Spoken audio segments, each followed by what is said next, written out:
7, 8, 9, 10. Soalan saya nombor 6. Silakan jawab, jangan berpeluh.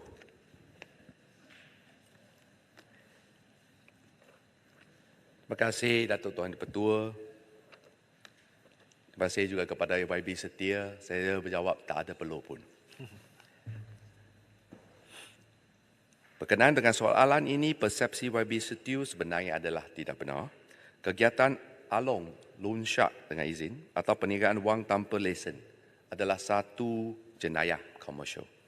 Manakala untuk makluman ahli yang berhormat, aktiviti pemberian pinjaman wang kredit komuniti adalah dikawal di bawah subsection 17A-1 Akta Pemberi Pinjam Wang tahun 1951. Akta tersebut jelas menyatakan bahawa faedah bagi pinjaman dengan cagaran hendaklah tidak melebihi hak siling 12% setahun, dan faedah bagi pinjaman tanpa cagaran hendaklah tidak melebihi hak siling 18% tahun.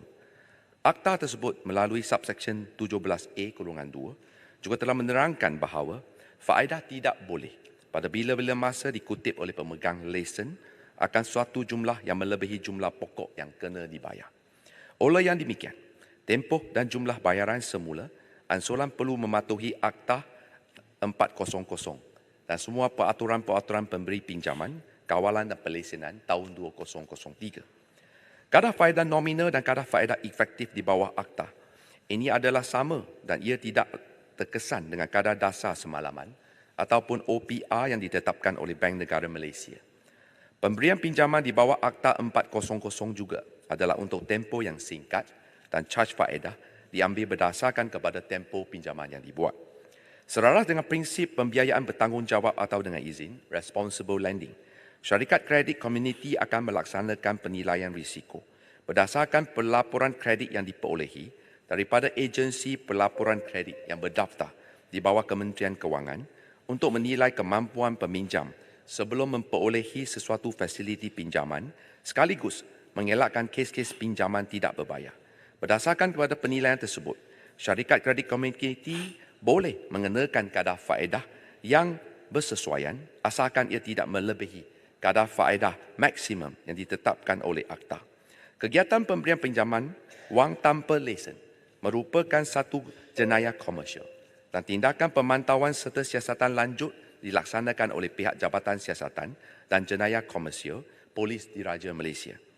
Untuk maklumat yang berhormat, bagi memastikan perlindungan kepada pengguna, mana-mana syarikat kredit komuniti yang didapati melanggari kadar faedah yang dibenarkan boleh diambil tindakan oleh kementerian melalui subsection 17A-4 iaitu dikenakan denda tidak melebihi RM20,000 atau dipenjara selama tempoh tidak melebihi 18 bulan atau kedua-duanya. Tambahan pula, Akta 400 telah menyatakan bahawa syarikat kredit komuniti adalah dilarang untuk mengenakan faedah kompaun ke atas peminjam atas mana-mana keingkaran pembayaran melalui Seksyen 17 Akta 400. Sekian, terima kasih. Soalan tambahan yang berhormat Setiu. Terima kasih Menteri. Soalan tambahan saya, berapakah pemegang lesen kredit komuniti seluruh negara mengikut kaum? Dan sejauh manakah pinjaman melalui kredit komuniti ini patuh syariah? Dan apakah langkah-langkah kerajaan untuk membenteras alung yang telah menguguk para pelanggan sehingga sampai ke peringkat mengancam nyawa mereka? Sekian, terima kasih. Terima kasih kepada Yang Berhormat Setiu yang mempunyai 3 soalan tambahan, di mana pertama, berapakah jumlah pemegang lesen syarikat kredit komuniti yang terkini?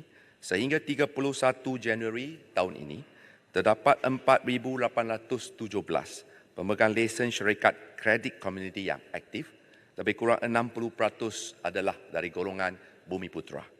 Yang kedua, sama ada KPKT berapakah pembiayaannya patuh syariah?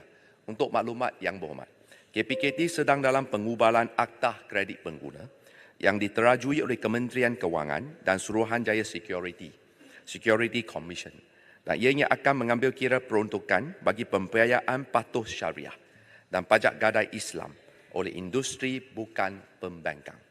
Tentang kegiatan alung, yang berhormat boleh lapor kepada Polis Diraja Malaysia. Terima kasih. Kuasa maju. Yang berhormat Pak Air Besar. Terima kasih Timbalan Yang di-Pertua, terima kasih Yang Menteri atas jawapan yang agak komprehensif.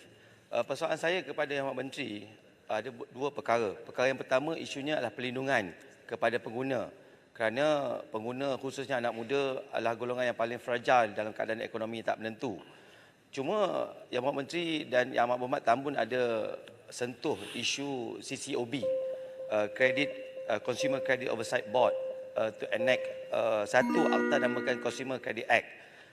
Saya tahu Yang Hormat, isu kredit komuniti ini amat besar. Salinan perjanjian pun tak diberi kepada peminjam. Interest tinggi, syarikat berubah dan juga tidak ada tanda tangan peminjam dalam pinjaman-pinjaman yang diberikan. Cuma persoalan kepada Yang Menteri, bila kita buat CCOB dan CCA ni, bagaimana hubung kait di antara akta yang sedia ada, Akta 400 ni?